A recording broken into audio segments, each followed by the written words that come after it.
আমি বীর চট্টলা সহ গোটা বাংলাদেশের সকল মানুষকে, বিশেষ করে স্বৈরাচারের যারা পতন ঘটিয়েছে সেই অভ্যুত্থানকারী ছাত্র জনতাকে বলবো, ভাই, স্বামীর আদর্শে, বাপের আদর্শে আর চাচার আদর্শে যারা বাংলাদেশ সাজাতে চেয়েছে, সকলের শাসন আমরা দেখেছি, সবাই দেশটাকে চেটে পুটে খেয়েছে। কেউ দেশটাকে উন্নতি আর সমৃদ্ধির জায়গায় নিয়ে যেতে পারেনি। এখন সময় এসেছে কুরআনওয়ালা আর ইসলামপন্থী আলেম উলামাদের হাতে এই দেশের দায়িত্ব তুলে দেওয়া। এদেশে আলেম উলামারা বিভিন্ন ইসলামী দলের অনেক ইউপি মেম্বার, চেয়ারম্যান, সিটি কর্পোরেশনের কাউন্সিলর এবং পার্লামেন্ট মেম্বার ইতিপূর্বে হয়েছেন, মন্ত্রণালয়েও দায়িত্ব পালন করেছেন। আপনারা বলেন, বাংলাদেশের যে কোনো ইসলামী রাজনৈতিক দলের কোনো নেতা বা কর্মী কিংবা কোনো আলেম উলামারা কি ক্ষমতা পেয়ে ক্ষমতার অপব্যবহার করে লুটপাট দুর্নীতি করেছেন? বরং আমাদেরকে যারা স্বাধীনতা বিরোধী বলে, তারা দেশের মানুষকে স্বাধীনতার চেতনার ট্যাবলেট খাওয়ায়া দেশের টাকা লুটপাট করে বিদেশে পাচার করেছে। যার প্রমাণ এই চট্টগ্রামের ভূমিখাকু মন্ত্রী সাইফুজ্জামান। আল জাজিরা নিউজ করেছে, আখতারুজ্জামানের ছেলে সাইফুজ্জামান, দ্য মিনিস্টার মিলিয়নস। দেখছেন কিনা আপনারা? কারা কারা দেখেছেন? আরে বাপরে বাপ, জুতার দামই নাকি 6,500 পাউন্ড। জুতার দামই নাকি 6,500 পাউন্ড, 6,500 টাকা নাকি? অবাজি মুখে দি কথা বাইন নইব দেখি 6,500 টাকা বলেছি, কথা কন না কেন? 6,500 পাউন্ডকে টাকায় কনভার্ট করেন তো। হিসাব করে ফেলেছে 8 লক্ষ। চিন্তা করেছে একজন এমপি বা মন্ত্রী রাষ্ট্রীয় যে সুযোগ সুবিধা পায়, যে বেতন ভাতা পায়, এটা দিয়ে কি জুতা কিনা সম্ভব? আমার তো মনে হয় বাংলাদেশের মানুষ পায় নাই, তারে পাইলে তার জুতা দিয়ে তারে পিটাইতো। এই রকম করে দেশটাকে চুরি, দেশের সম্পদ চুরি করে দেশটাকে তারা শেষ করে ফেলেছে। দেশের অর্থনীতি ধ্বংস। আজকে বেশ কিছু ব্যাংকে গেলে গ্রাহকরা তাদের টাকা উঠাইতে পারে। বলছিলাম সব শাসন আমরা দেখেছি, এখন আমরা বাংলাদেশে আলেম উলামার শাসন, ইসলামী দলসমূহের শাসন দেখতে চাই। আমার নবীর চরিত্র কেমন? সাহাবায়ে কেরাম আম্মা জান আয়েশা রাদিয়াল্লাহু আনহার কাছে গিয়ে জিজ্ঞেস করলেন, ওগো আমাদের মা, আমাদের নবীর চরিত্র সম্পর্কে আমাদেরকে বলেন। আম্মা জান আয়েশা রাদিয়াল্লাহু আনহা তখন বললেন, কানা খুলুকুল কুরআন, এই কোরআন ছিল আমার নবীর চরিত্র।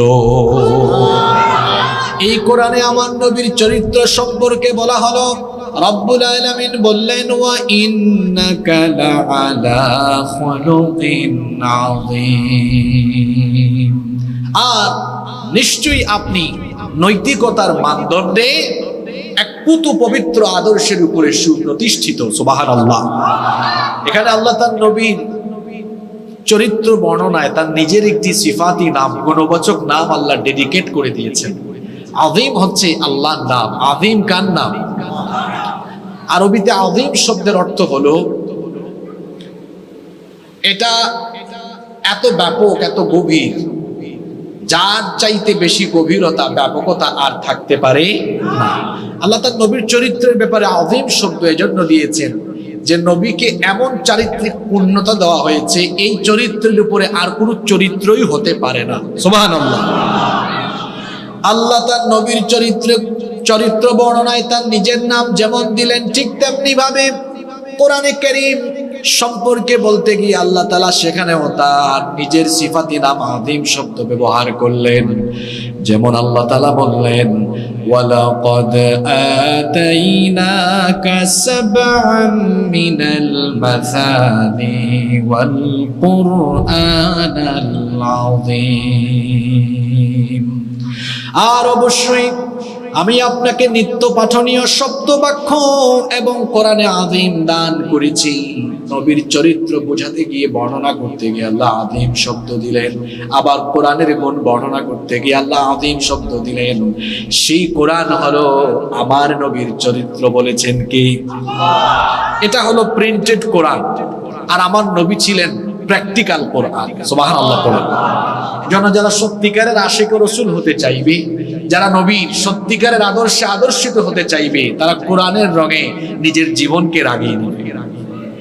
কারণ এই কোরআন হলো আমার নবীর চরিত্র, কোরআন হলো আমার নবীর, জোরে বলেন তো, আমার নবীর চরিত্র কি? তাহলে আমাদের চরিত্র যদি আমরা নবী প্রেমে উদ্বুদ্ধ হয়ে, নবীর আলোকে, নবীর আদর্শ মতো আমরা যদি আমাদের চরিত্রকে ধারণ করতে, লালন করতে চাই, তাহলে এই কোরআনের মতো আমাদের চরিত্র বানানোর দরকার আছে না নাই? আমরা আজকে এই কোরআন থেকেই হেদায়াতি কিছু কথা শুনবো। আল্লাহ আমাদেরকে আমলের তৌফিক দান করেন, বলেন আমিন।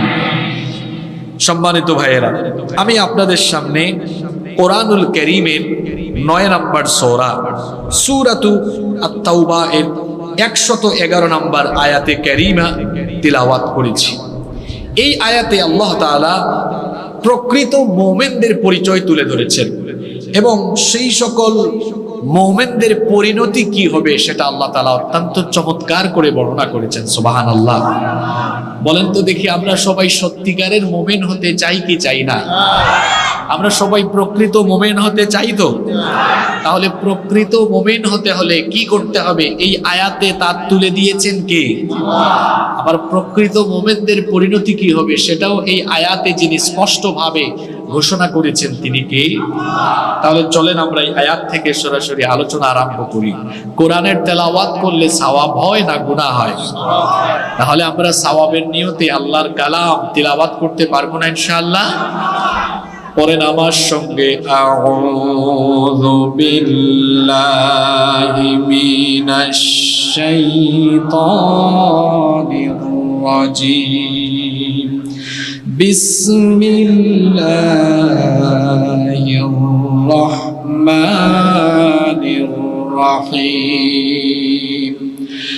ইন্নাল্লাহা আশতারা মিনাল মুমিনিনা আনফুসাহুম ওয়া আমওয়ালাহুম বিআন্না লাহুমুল জান্নাহ।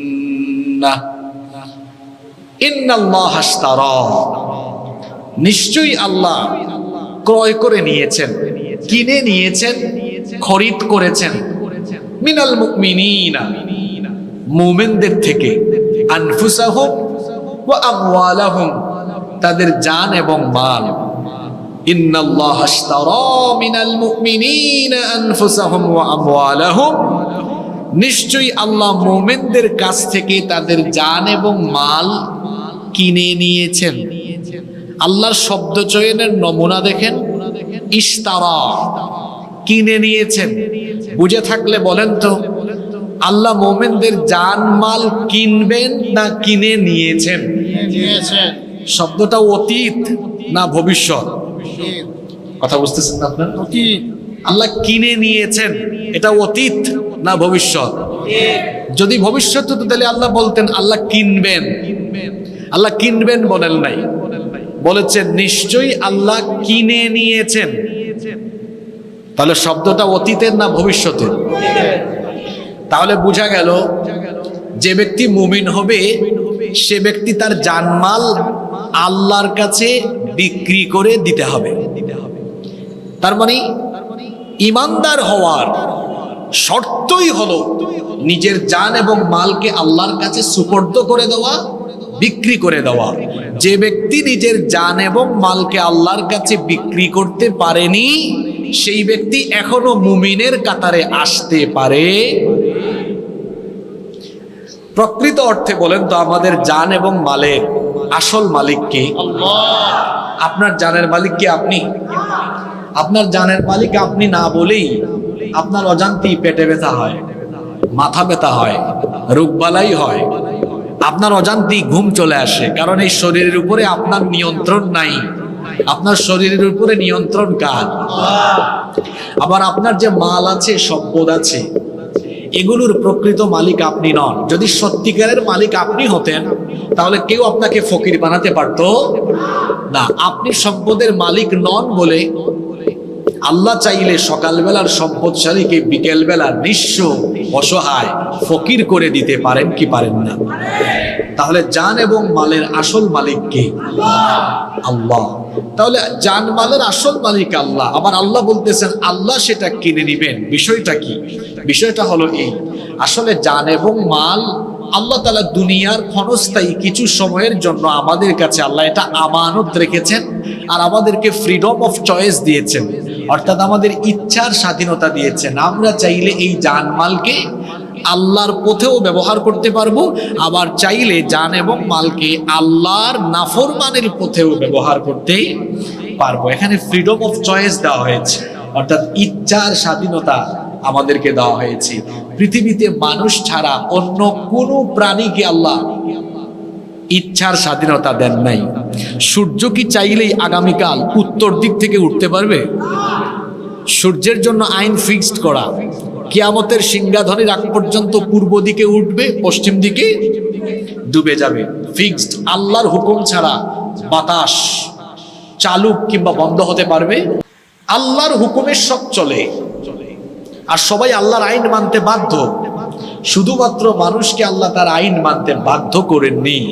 এখানে আল্লাহ মানুষকে স্বাধীনতা দিয়েছেন, চাইলে সে আল্লাহর পথে তার জীবনকে পরিচালিত করতে পারবে, আবার চাইলে সে আল্লাহর নাফরমানিতেও লিপ্ত হতে পারবে। ফ্রিডম অফ চয়েস দেওয়া হয়েছে।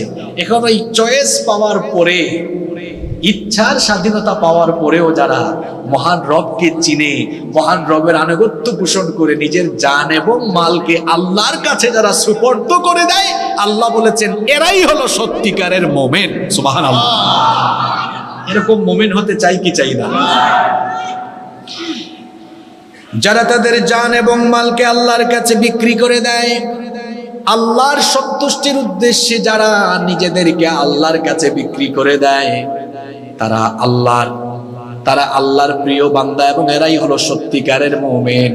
আল্লাহ তাআলা সেই সকল বান্দাদের প্রতি হয়ে যান স্নেহপরায়ণ। এজন্য রব্বুল আলামিন কোরআনুল কারীমের 2 নম্বর সূরা সূরাতুল বাকারা 207 নম্বর আয়াতে রব্বুল আলামিন বলছেন, ওয়া মিনান নাসি মান ইয়াশরি নাফসাহু বিতিগা মারদাতিল্লাহ ওয়াল্লাহু রাউফুম বিল ইবাদ। আল্লাহ তাআলা বলছেন, আর মানুষের মধ্যে এমন কিছু লোক আছে যারা আল্লাহর সন্তুষ্টির জন্য নিজেকে আল্লাহর কাছে বিক্রি করে দেয়। আবার অন্যদিকে এমন কিছু মানুষ আছে যারা আল্লাহর উপরে প্রকৃতভাবে ঈমান আনেনি, বরং ঈমানের বিপরীতে তারা গুমরাহিকে খরিদ করে নিয়েছে, আখিরাতের পরিবর্তে দুনিয়াকে তারা কিনে নিয়েছে।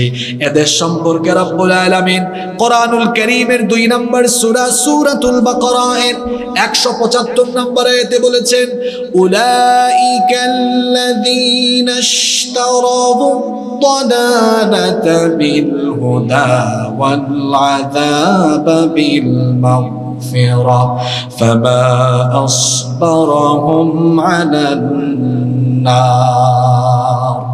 আল্লাহ তাআলা বলছেন, যে সকল লোকেরা তাদের জানমাল আল্লাহর কাছে বিক্রি করেনি, সেই সকল লোকেরা হলো তারা যারা হেদায়েতের বিনিময়ে গুমরাহিকে ক্রয় করে নিয়েছে। সে সকল লোকেরা হলো তারা যারা ঈমান এনে আল্লাহর ক্ষমা লাভের বিপরীতে আল্লাহর আযাবকে তারা খরিদ করে নিয়েছেন। আল্লাহ বলেছেন সেই সকল লোকদেরকে জাহান্নামের আগুন থেকে কোনোভাবেই রেহাই দেওয়া হবে না। রব্বুল আলামিন কোরআনুল কারীমের 2 নম্বর সূরা সূরাতুল বাকারা 86 নম্বর আয়াতে আরো চমৎকার করে বলছেন, উলাইকাল্লাযীনা ইশতারাবুল হায়াতাদ দুনিয়া বিল আখিরা ফালা ইউখাফফাফু আনহুমুল আযাবু ওয়ালা হুম ইউনসারুন।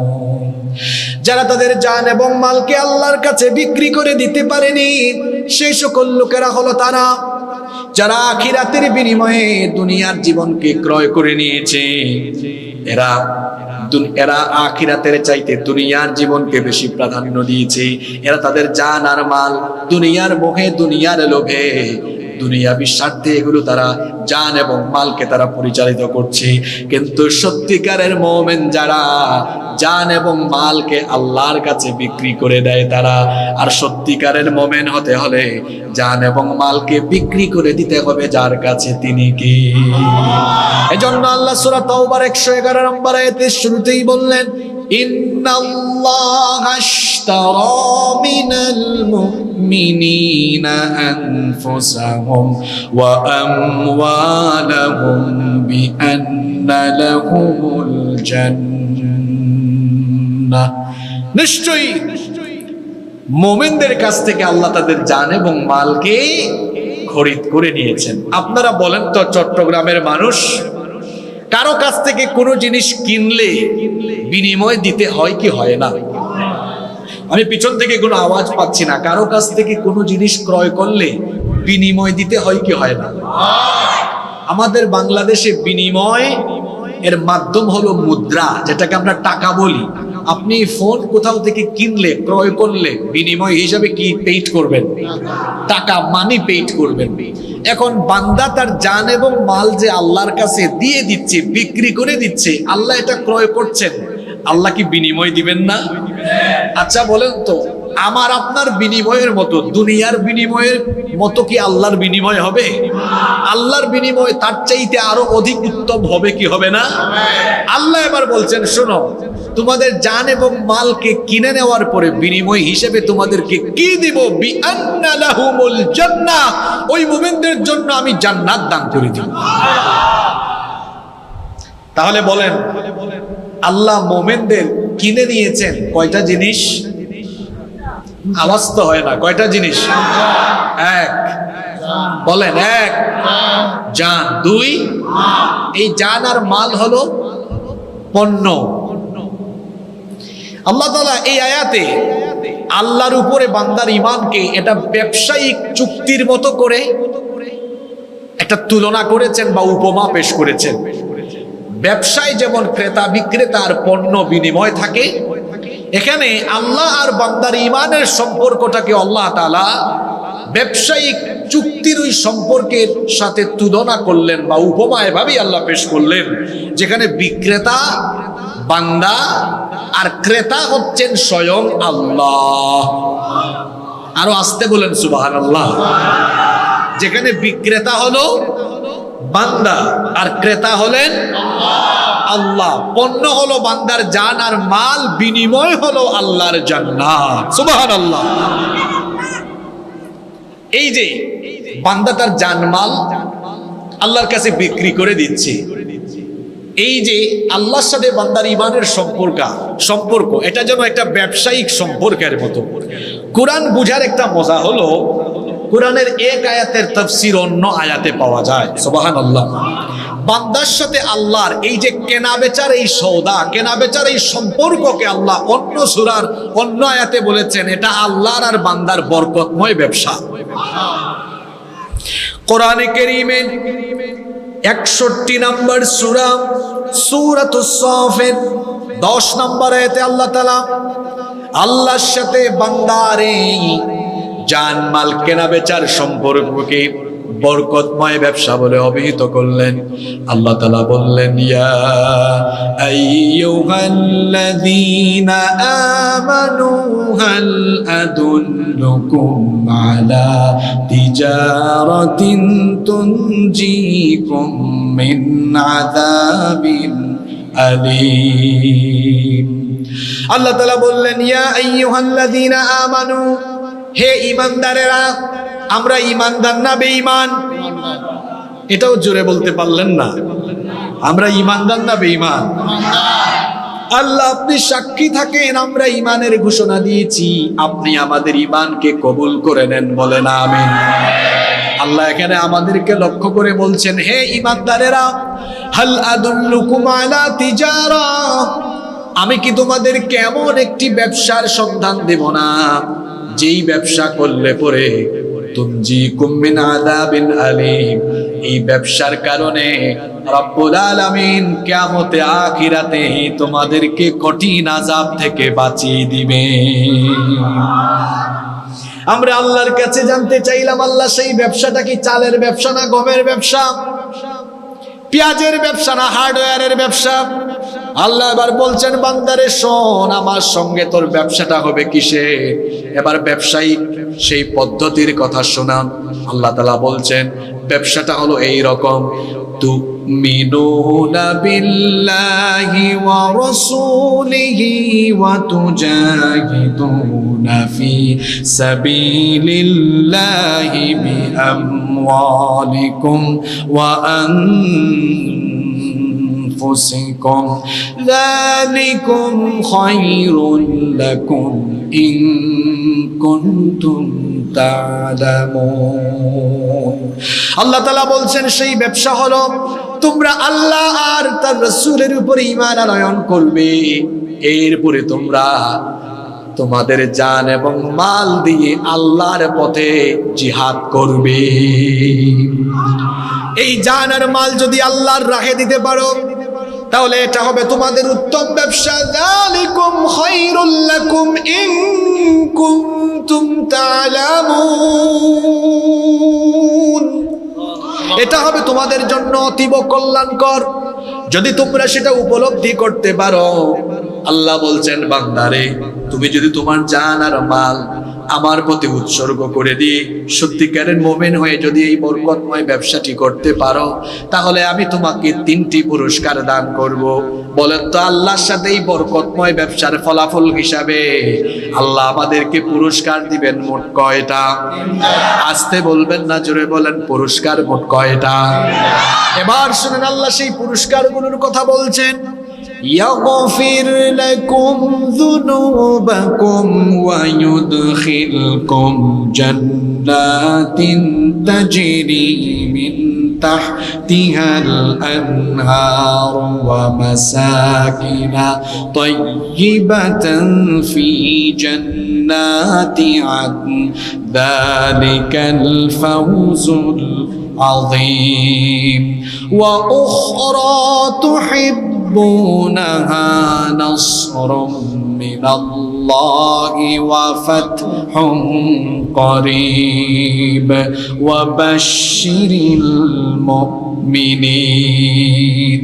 আল্লাহ তাআলা বলছেন, বান্দারে আমার সাথে তুমি যদি এই বরকতময় ব্যবসা করতে পারো যে 3টি পুরস্কার আমি তোমাকে দিব সেটি হলো, 1 নাম্বার ইয়াগফির লাকুম যুনুবাকুম, তোমার জীবনের যত গুনাহ আছে সকল গুনাহ আমি মাফ করে দিব।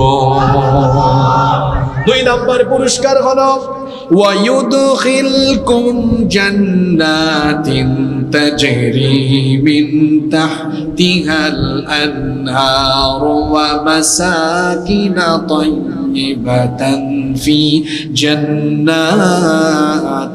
আদন যালিকাল ফাওজুল আযীম। 2 নম্বর পুরস্কার হলো ক্ষমা করার পরে আমি তোমাকে আমার এমন জান্নাতে প্রবেশ করাবো যেই জান্নাতের তলদেশ দিয়ে ঝরনা ধারা বহমান হয়েছে, চিরস্থায়ী আবাস হিসাবে যে জান্নাত অতি উত্তম, সেই জান্নাতের মেহমান আমি তোমাকে বানিয়ে দিব। 3 নাম্বার পুরস্কার হলো এই যে তুমি তোমার জান আর মাল আমার পথে দিয়ে আমার পথে লড়াই করবে। তোমার লড়াই করার উদ্দেশ্য আমার জমিনে যেন আমার দিন কায়েম হয়ে যায়, কোরআনের রাজ কায়েম হয়ে যায়। যে উদ্দেশ্যে তোমরা প্রাণান্তকর প্রচেষ্টা করো, জিহাদ করো, সেই উদ্দেশ্য আমি আল্লাহ হাসিল করে দিব। 3 নাম্বার পুরস্কার হলো ওয়া উখরা তুহিব্বুনাহা নাসরুম মিনাল্লাহি ওয়া ফাতহুম করিব ওয়া উখরা তুহিব্বুনাহা। আর আরেকটি বিষয় যেটা তোমরা পছন্দ করো, নাসরুম মিনাল্লাহ, আল্লাহর তরফ থেকে তোমাদের জন্য সাহায্য মদদ, ওয়া ফাতহুম করিব, এবং অবশ্যম্ভাবী বিজয়। আমরা আল্লাহর জমিনে আল্লাহর দ্বীনের বিজয় চাই কি চাই না? আল্লাহর দ্বীন বিজয় চান কি চান না? আপনারা বাংলাদেশে কোরআনের বিজয় চান কি চান না? মাইকের আওয়াজ যত দূরে যাচ্ছে, মা বোনরা সহ সবাইকে বলবো, এদেশ স্বাধীন হওয়ার পরে 50 বছর চলে গেল, আপনারা এই দেশে বাবার শাসন দেখেছেন, স্বামীর শাসন দেখেছেন, চাচার শাসনও দেখেছেন। কথা বুঝতে পেরেছে? কেউ বাবার আদর্শে রাজনীতি করে বাবার আদর্শে দেশ সাজাতে চেয়েছে, কেউ বা তার স্বামীর আদর্শে রাজনীতি করে স্বামীর আদর্শে দেশ সাজাতে শিখেছে। আর এক চাচা আছেন, মাঝে মাঝে পোল্টি নিতেন, চাচা চলে গেছেন, চাচার কথা আপনারা জানেন। কেউ বা আবার এখনো চাচার আদর্শে দেশ গড়ার স্বপ্ন দেখে। বাবার আদর্শে, স্বামীর আদর্শে, চাচার আদর্শে যারা দেশ সাজাতে চেয়েছে সবাই কিন্তু কম বেশি ক্ষমতা পেয়েছে। প্রত্যেকেই ক্ষমতা পেয়ে দেখা গিয়েছে দুর্নীতি, লুটপাট, চাঁদাবাজির মহোৎসব করেছে। এখন বাংলাদেশের মানুষ যে জিনিসটা দেখে নাই সেটা হলো কোরআনের শাসন কেমন হয়। এজন্য আমি বীর চট্টলা সহ গোটা বাংলাদেশের সকল মানুষকে, বিশেষ করে স্বৈরাচারের যারা পতন ঘটিয়েছে সেই অভ্যুত্থানকারী ছাত্র জনতাকে বলবো, ভাই, স্বামীর আদর্শে, বাপের আদর্শে আর চাচার আদর্শে যারা বাংলাদেশ সাজাতে চেয়েছে সকলের শাসন আমরা দেখেছি, সবাই দেশটাকে চেটে পুটে খেয়েছে। কেউ দেশটাকে উন্নতি আর সমৃদ্ধির জায়গায় নিয়ে যেতে পারেনি। এখন সময় এসেছে কুরআনওয়ালা আর ইসলামপন্থী আলেম উলামাদের হাতে এই দেশের দায়িত্ব তুলে দেওয়া।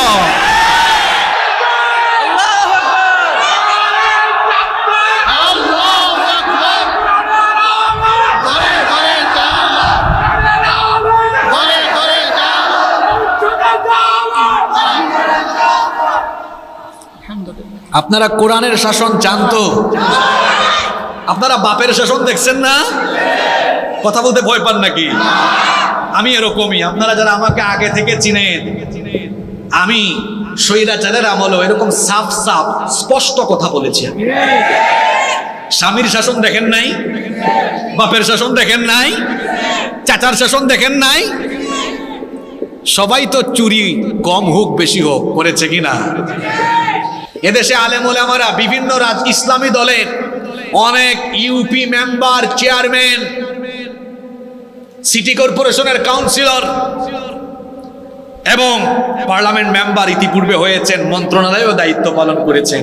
আপনারা বলেন, বাংলাদেশের যে কোনো ইসলামী রাজনৈতিক দলের কোনো নেতা বা কর্মী কিংবা কোনো আলেম ওলামারা কি ক্ষমতা পেয়ে ক্ষমতার অপব্যবহার করে লুটপাট দুর্নীতি করেছেন? বরং আমাদেরকে যারা স্বাধীনতা বিরোধী বলে তারা দেশের মানুষকে স্বাধীনতার চেতনার ট্যাবলেট খাওয়ায়া দেশের টাকা লুটপাট করে বিদেশে পাচার করেছে। যার প্রমাণ এই চট্টগ্রামের ভূমি খাকু মন্ত্রী সাইফুজ্জামান। আল জাজিরা নিউজ করেছে, আখতারুজ্জামানের ছেলে সাইফুজ্জামান, দ্য মিনিস্টার মিলিয়নস। দেখছেন কিনা আপনারা? কারা কারা দেখেছেন? আরে বাপরে বাপ, জুতার দামই নাকি 6,500 পাউন্ড। জুতার দামই নাকি 6,500 পাউন্ড, 6,500 টাকা নাকি? অবাজি মুখে দি কথা বাইন নইব দেখি 6,500 টাকা বলেছি, কথা কন না কেন?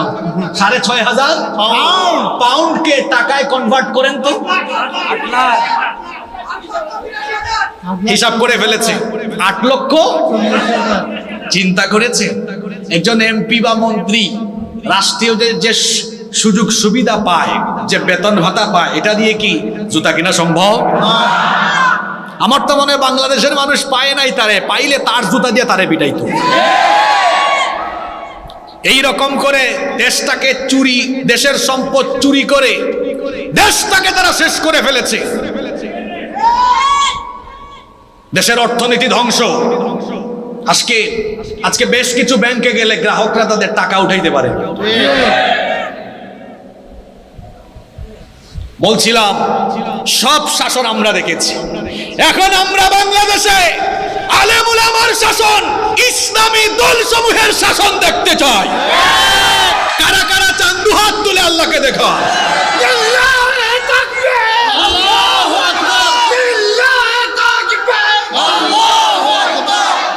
এখন এটা পেতে হলে আল্লাহ আয়াতে পেতে হলে কি করতে হবে বলেছেন এমন মুমিন হতে হবে জান আর মাল দিয়ে লড়াই করতে হবে আল্লাহর জমিনে আল্লাহর দ্বীন কায়েমের জন্য। পারবেন তো ইনশাআল্লাহ? জানমাল দিয়ে দিব কার পথে? জোরে বলেন, কার পথে? এটা দিলে কি হবে? আল্লাহ বলেছেন 3 নাম্বার পুরস্কার যেটা চেয়েছো ওইটাও দিয়ে দিব। তোমাদের স্বপ্নের বাস্তবায়ন ঘটিয়ে প্রতি ইঞ্চি জমির উপরে আমি কোরআনের রাজ কায়েম করে দিব। আল্লাহু আকবার। তাহলে এই বরকতময় ব্যবসা করতে রাজি আছেন তো? এটাকে আল্লাহ বলেছেন বরকতময় ব্যবসা। কিছু মানুষ আছে না, জানমাল দ্বীন কায়েমের জন্য নয়, তার শরীরের শক্তিও যায় তথাকথিত নেতার চামচামি করতে করতে, আমার ভাই তোমার ভাই। আর দেখবেন আরেকজনের শুভেচ্ছা সে জানায়। বুঝেন না এই কথা আমার? তার ছবি দিয়া নিচে দিয়া অনেকগুলা ছবি, অমুক ভাইয়ের তরফ থেকে আমরা সবাই শুভেচ্ছা জানাইলাম। তোমার এই চামচামি করতে কে বলেছে? এরপরে রাস্তায় বের হয়ে স্লোগান, আমার ভাই তোমার ভাই, অমুক ভাই তমুক ভাই। প্রিয় অভিভাবক, এটা তো আছেই আস্থার শেষ ঠিকানা। এই যে মিছিল মিটিং, এত ঘাম ঝরছে, মারও খাচ্ছে রাজপথে, এত রক্ত দেয়, এত শক্তি খরচ করে, বলেন সেটা কি কোরআনের জন্য, ইসলামের জন্য? জোরে বলেন। আল্লাহ বলছেন যারা তাদের জীবন, জান এবং মালকে কোরআনের পথে, ইসলামের পথে না দিয়ে অন্য পথে খরচ করছে, এরা মন্দা ব্যবসা করছে। এদের ব্যবসা মন্দা, এদের ব্যবসা। আর অন্যদিকে আমরা যারা জানমাল আল্লাহকে দিয়ে দিয়েছি, আল্লাহর পথে আছি, আল্লাহ বলেছেন তোমরা বরকতময় ব্যবসা করছো। সুবহানাল্লাহ। আচ্ছা, ওদের ব্যবসা যে মন্দা এই কথা কোরআনে নাই তো? জি আছে। কোথায় আছে শোনেন, কোরআনুল কারীমের 2 নম্বর সূরা, সূরাতুল বাকারা এর 16 নম্বর আয়াতে আল্লাহ তাআলা বলছেন, উলাইকাল্লাযীনা ইশতারাবুদ-দালালাতা বিল-হুদা ফামা রাবিহাত তিজারাতুহুম ওয়া মা কানু মুহতাদিন। আল্লাহ তাআলা বলছেন, আর যারা জানমাল আমার কাছে বিক্রি করে দিয়ে ঈমানদার হতে পারেনি, এরা হেদায়েতের পরিবর্তে দালালাত, ভ্রষ্টতা ক্রয় করে নিয়েছে। ফামা রাবিহাত তিজারাতুহুম, এদের এই ব্যবসা লাভজনক হয়। ওয়া মা কানু মুহতাদিন, এবং এরা হেদায়েত প্রাপ্ত হতে পারে। তাহলে যারা নিজের শরীরের শক্তি, নিজের জানমাল কোরআনের বিপরীতে খরচ করে, কান খাড়া করে এই আয়াত তারা শুনুক। আল্লাহ বলেছেন এরা এখনো হেদায়াতের ধারে কাছেও আসতে পারে। আমরা সবাই সত্যিকারের মুমিন হতে চাই কি চাই? তাহলে জানমাল বিক্রি করতে হবে কার কাছে? এখন আসেন তো, বিক্রি করা বলতে আপনারা কি বুঝেন?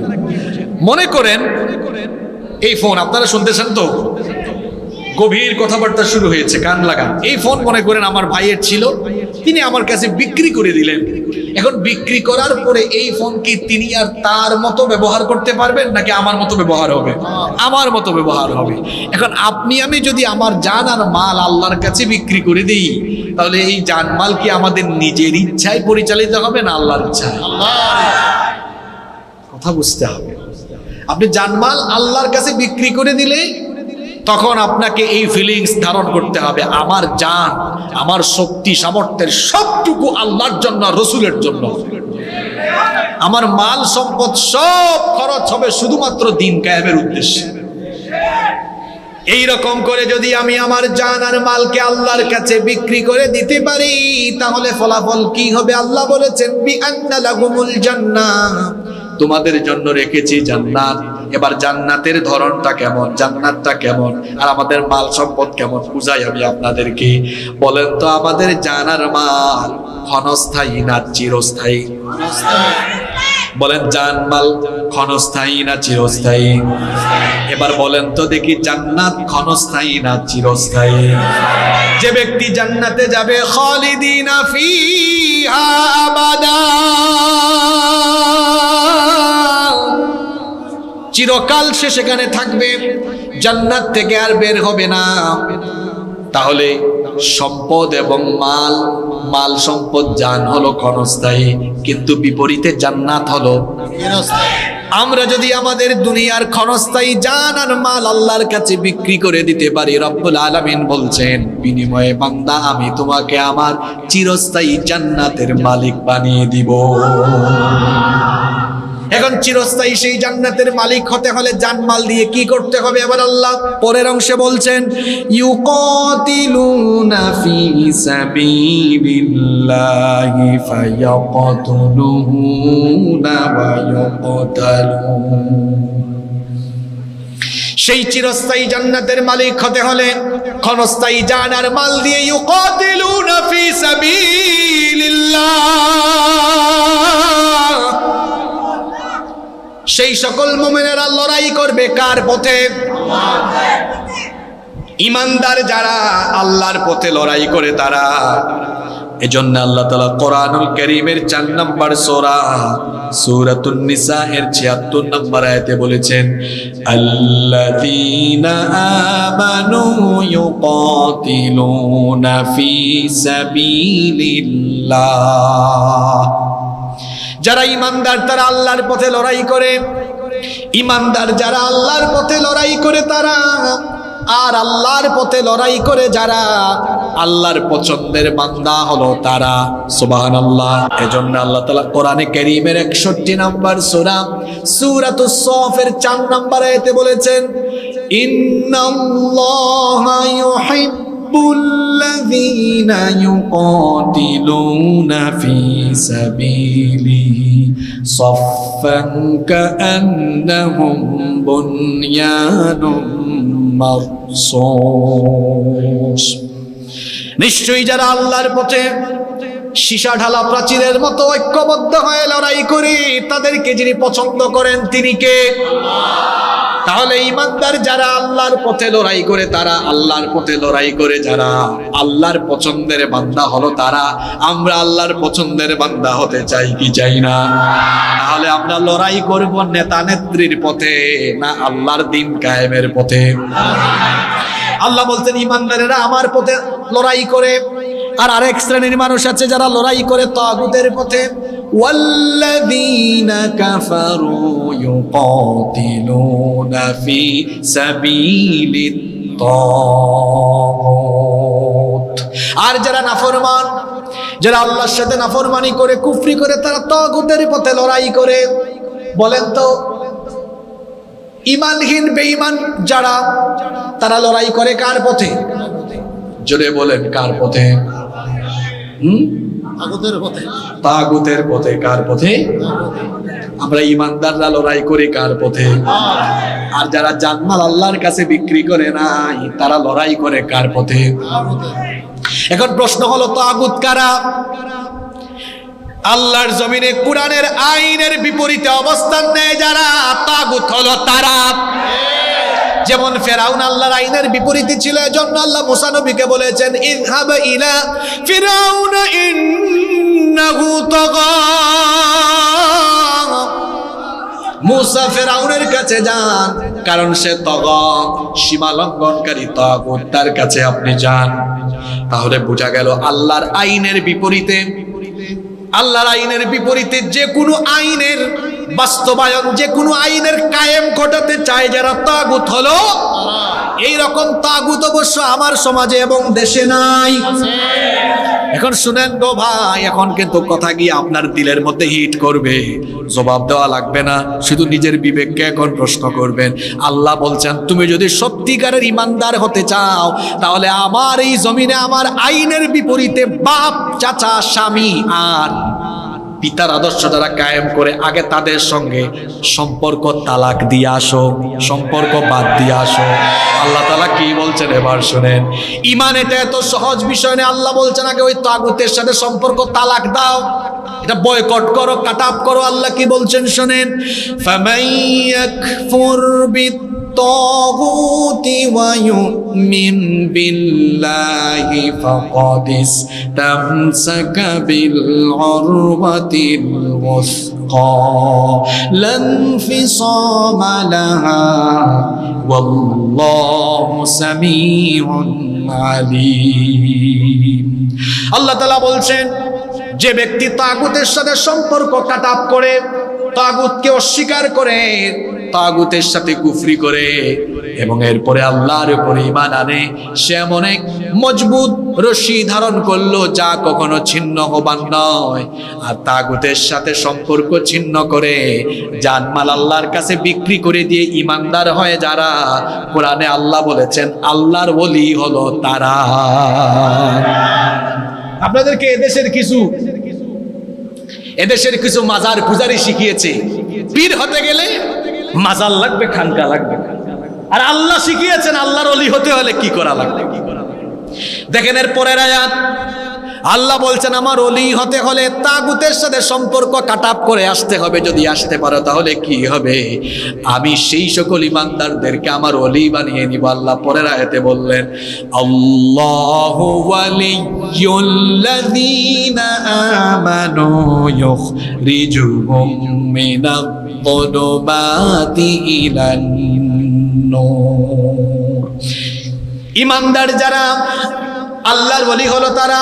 ইমানদার যারা, সেই সকল ইমানদারদের অভিভাবক যিনি হয়ে যান, জোরে বলেন তিনি কি? আর আল্লাহ যখন ইমানদারদের অভিভাবক হয়ে যান, আল্লাহ বলছেন ইখরিজুহুম মিনায-যুলুমাতি ইলান নূর, তাদেরকে গুমরাহির অন্ধকার থেকে হেদায়েতের আলোয় জেনে নিয়ে আসেন তিনি কি? অন্যদিকে যারা তাগুতের সাথে দহরম মহরম বাদ দিতে পারে না, তাগুতের সাথে যাদের উঠা বসা চলাফেরা, আল্লাহ তাদের ব্যাপারে বলছেন ওয়াল্লাযীনা কাফারু আউলিয়াউহুমুত তাগুত ইউখরিজুনাহুম মিনান নূরি ইলা যুলুমাত উলাইকা আসহাবুন নারি হুম ফিহা খালিদুন। আল্লাহ তাআলা বলছেন আর যারা নাফরমান, যারা কাফির, এরা তাগুতের অভিভাবক, তাগুতের ওলি, এরা তাগুতের বন্ধু। ইমানদাররা কার ওলি? আরো আসতে বলেন কার ওলি? আর বেঈমানরা কার ওলি? তাগুতের ওলি বা শয়তানের ওলি। এখন বলেন তো আমরা কার ওলি হতে চাই? আল্লাহর ওলি যদি হতে চান তাহলে আল্লাহ বলেছেন ইউকাতিলুনা ফি সাবিলিল্লাহ, জান মাল দিয়ে আল্লাহর পথে লড়াই করো। জান আর মাল দিয়ে, জানটাও আল্লাহর পথে দাও, মালটাও আল্লাহর পথে। আমার দিকে তাকান, খুব ডেঞ্জারাস সেনসিটিভ একটি আয়াত এখন তেলাওয়াত করুন। যারা জান এবং মালকে তাগুতি পথে খরচ করছেন, ভাইয়েরা, তাগুত মানে কি একটু আগেই বলেছি, একেবারে সংক্ষিপ্ত পরিচয় হলো কোরআনের বিপরীতে অন্য আইন বাস্তবায়ন করতে চায় যারা, তাগুত হলো সেই আইনের বাস্তবায়নে গিয়ে অমুকের আদর্শে আদর্শিত, তমুকের আদর্শে আদর্শিত, অমুকের সৈনিক তমুকের সৈনিক হচ্ছেন, অমুকের সৈনিক তমুকের সৈনিক হয়ে স্লোগান দিচ্ছেন। আমার ভাইয়ের চরিত্র ফুলের মতো পবিত্র, যার জন্য স্লোগান দেয় সে নামাজ পড়ে না এক ওয়াক্ত, সে গাঁজা খায় 5 ওয়াক্ত, শয়তানের ভক্ত, জাহান্নামের তক্ত। এই যে অমুক তমুকের আদর্শের অনুসারী হলো, আহারে কিয়ামতের দিন দুইটা হাত কামড়াবে, কামড়ায় কামড়ায় আফসোস করে কি বলবে, এই কথাগুলো আমার না, ওপেন কথাবার্তা, একটা কথাও গোপন নাই। যারা অমুক তমুকের আদর্শে আদর্শিত হয়ে অমুক নেতা তমুক নেতার চামচামি করে, আল্লাহর কোরআনের আয়াতগুলো শুনে। কোরআনে কারীমের 25 নম্বর সূরা ফুরকানের 27 নম্বর আয়াত আল্লাহ বলছেন وَيَوْمَ يَعَضُّ الظَّالِمُ عَلَى يَدَيْهِ يَقُولُ يَا لَيْتَنِي اتَّخَذْتُ مَعَ الرَّسُولِ سَبِيلًا। সেই দিন কিয়ামতের ময়দানে সে সকল লোকেরা দুই হাত কামড়ায় কামড়ায় আফসোস করে বলবে, ইয়া লাইতানি ইত্তাখাযতু মা'আর রাসূলি সাবিলা, আমরা যদি রাসূলের পথের অনুসারী হতাম, রাসূলের পথ যদি গ্রহণ করতাম। রাসূলের পথ হলো কোরআনের পথ। রাসূল তার নবুয়তের 23 বছরে বলেন তো নিজের মতবাদ, মানুষের মতবাদ প্রচেষ্টার কাজ করেছেন না কোরআন বিজয়ের কাজ করেছেন? কোরআন বিজয়। সেদিন আফসোস করে বলবে, আহারে অমুক নেতা আর তমুক নেতার অনুসারী হয়ে যদি আমি না হয়ে যদি আমি রাসূলের তরিকার অনুসারী হয়ে রাসূলের পথে থাকতাম। দুই হাত কামড়ায় কামড়ায় ওই লোকটা আফসোস করে আরো কি বলবে শুনেন, ইয়া ওয়াইলাতা লাইতানি লাম আত্তাখিদ ফুলানান খালিলা। আফসোস, লাম আত্তাখিদ ফুলানান খালিলা, অমুককে যদি আমার বন্ধু না বানাতাম, অমুককে যদি আমার বন্ধু না বানাতাম, অমুকের সাথে যদি না চলতাম, তাহলে তো আজ আমার এই কঠিন পরিণতি হতো না। অমুক তমুকের সাথে চলার কারণে আমার কি হলো, লাকাদ আদাল্লানি আনিল যিকরি বা'দা ইয জাআনি ওয়া কানা আশ-শাইতানু লিল ইনসানি খাযুলা। অমুক তমুকের সাথে চলার কারণে এরা আমাদেরকে কোরআনের উপদেশ থেকে ফিরায় রাখতো, উল্টা আমাদেরকে তার নেতা কি বলেছেন সেই উপদেশ শোনাতো। আপনারা আলেমদের কাছে গেলে দেখবেন আলেমরা কোনো ব্যক্তির পূজা করে না, দলের দালালি করে না, বরং আলেমদের কাছে গেলেই আল্লাহ আর রাসূলের উপদেশ আপনাদেরকে শোনায়। সেই আলেমদের কাছে যান, আপনারা আলেমদের কাছে যান, আলেমদের কাছে যান যারা আল্লাহর জমিনে আল্লাহর বিধান বাস্তবায়ন করতে চায়, তাদের কাছে যান। তারা আপনাদেরকে আল্লাহর কথা, রাসূলের কথা শোনাবে। এর বিপরীতে যার কাছেই যাবেন, হয় তার স্বামীর কথা, নয় তার বাপের কথা, নয় তার চাচার কথা শোনায়া আপনাদেরকে নষ্ট করার পরিকল্পনা করবে। আর কেমনে বুঝাইলে আপনি বুঝবেন গো? আর কেমনে বুঝাইতাম আপনারে? এরপরেও যদি আপনি না বুঝেন, তাইলে আমি মনে করবো শয়তান হয়তো মাথায় পেশাব করে দিয়েছে। এই জন্য বুঝের কথাগুলো ভিতরে যায় না। আল্লাহ আমাদেরকে হেদায়াত দান করুন, আল্লাহ আমাদেরকে সঠিক বুঝ দান করুন। তাহলে আফসোস করার আগে সময় থাকতে ভালো হয়ে যাওয়া ভালো না খারাপ? সময় থাকতে ভালো হবো তো। এই জন্য যুবকদেরকে, তরুণদেরকে বলবো, আমার ভাইয়েরা, আপনাদের জান মাল, শরীরের শক্তি আর সামর্থ্য কোন নেতার সামনে পিছনে চামচামি করার জন্য দেওয়া হয় নাই। আপনার তারুণ্য আর যৌবন দেওয়া হয়েছে কোরআনের মিছিলে শামিল হয়ে কোরআনের রাজ কায়েম করার জন্য।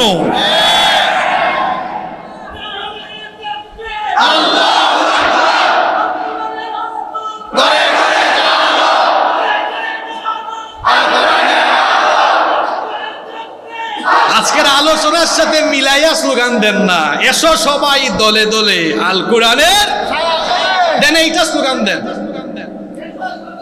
দেন না, ঠিক আছে। এসো সবাই দলে দলে আল কোরআনের ছায়া তলে, এসো সবাই দলে দলে আল কোরআনের ছায়া তলে। স্বামী, বাপ আর চাচার ছায়া তলে নয়, এসো কোরআনের ছায়া তোলে সমবেত হই, এসো আল্লাহ রাসূলের অনুগত হই। এসো কোরআনের ছায়া তোলে সমবেত হই, এসো আল্লাহ রাসূলের অনুগত হই। পারবো না ইনশাআল্লাহ? এই দেশে অভাব নাই।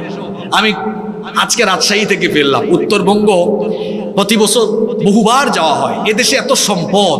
আমার বাড়ি সিলেটে, কত নেয়ামত সেখানে, পাথরের খনি, কয়লার খনি আছে, চা আছে, গ্যাস।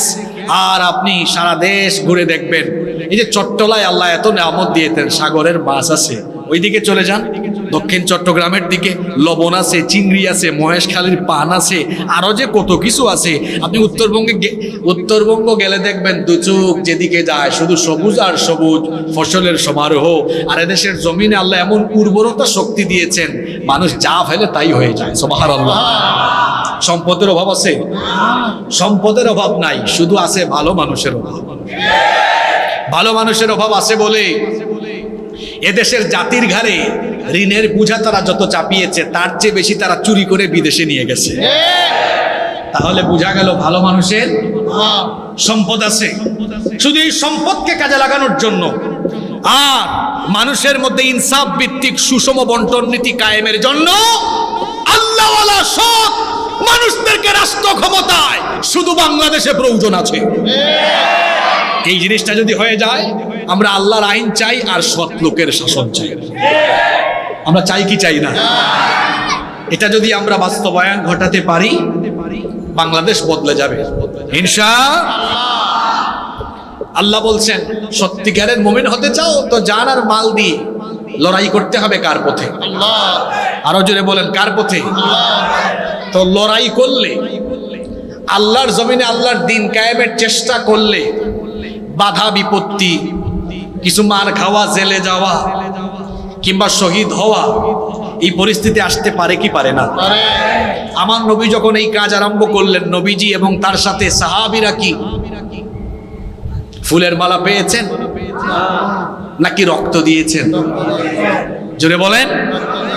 তাহলে আমরাও এটা করতে গেলে রক্ত দেওয়া লাগতে, নির্যাতন আসতে, শাহাদাতের ঈদগাহে শামিল হওয়া লাগতে। এজন্য আল্লাহ এখানে বললেন ইউকাতিলুনা ফি সাবিলিল্লাহ, এরা লড়াই করবে আল্লাহর পথে। সিচুয়েশন এমন ভাবে ক্রিয়েট হবে যে এখানে রক্ত ঝরবে, হয়তো নির্যাতনের সম্মুখীন হবে, এই পথে সে জীবনও দেওয়া লাগতে পারে, মারবে এবং মরবে। ফায়াকতুলুনা ওয়া ইউকতালুন, এই পরিস্থিতি আসতে পারে, রক্ত দেওয়া লাগতে পারে। আল্লাহ রসুল মদিনায় একটি ইসলামী সমাজ, ইসলামী রাষ্ট্র কায়েম করেছেন। এর আগে 13 বছর মক্কায় নবীজি এবং তার সাথে সাহাবীরা রক্ত দিয়েছেন। এই বাংলাদেশে ইসলামী ইমারত কায়েম করতে হলে, বাংলাদেশে কোরআনের বিজয় নিশ্চিত করতে হলে আমার মতো আপনার মতো অসংখ্য ভাইদেরকে রক্ত দেওয়া লাগতে পারে, জীবন দেওয়া লাগতে পারে। যদি সেই সুযোগ আসে, যদি রক্ত জীবন দেওয়া লাগে, আমরা কি রক্ত এবং জীবন দেওয়ার জন্য প্রস্তুত থাকব? আল্লাহ সবার হাতগুলো কবুল করেন। এখন আল্লাহর পথে যদি আপনি নিজের জীবনটা দিয়ে দেন, লাভ না লস? আসতে বললেন কেন? লাভ না লস? কি রকম লাভ হয় শোনেন। কোরআনে কারীমের 4 নম্বর সূরা সূরাতুন নিসা এর 74 নম্বর আয়াতে আল্লাহ তাআলা বলছেন ওয়া মান ইউকাতিল ফি সাবিলিল্লাহি ফায়ুকাতাল আও ইয়াগলিব ফাসাউফা নু'তিহি আজরান আযীমা। আল্লাহ তাআলা বলছেন, আর যে ব্যক্তি আল্লাহর পথে লড়াই করে, আল্লাহর পথে নিজের জীবন বিলিয়ে দেয়, কিংবা যে ব্যক্তি বিজয়ী হয়, উভয়কে উত্তম পুরস্কার যিনি দান করবেন তিনি কে? শুনেন, এই যে আমাদের জীবন, আমার জীবন, আপনার জীবন, এটা থাকবে না, যে কোনো মুহূর্তে ফুটুস চলে যাব আমরা।